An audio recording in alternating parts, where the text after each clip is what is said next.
ang gabi ng FAMAS. Tulad na lang yung binibining Rosa Rosa, artista siya na may malasakit sa tao.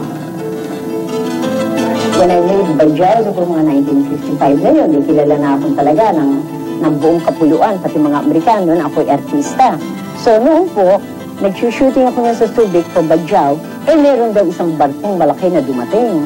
So, ang ginawa ng mga Amerikano, kinuha ko na helicopter sa Subic, binaba ko rin sa mismong ship, no, sa mismong carrier, kaya naka-costume ako and all, nag-pep talk ako tungkol po sa blood donation, at awa ng Diyos, sa 1,000 pong mga sailor nando doon, mga 800 lang naman ang bibigay.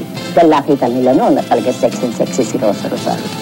Ngayon, gusto ko pong malaman ninyo na yung pong estatwa ng babaeng nakaganon, ako po iyon.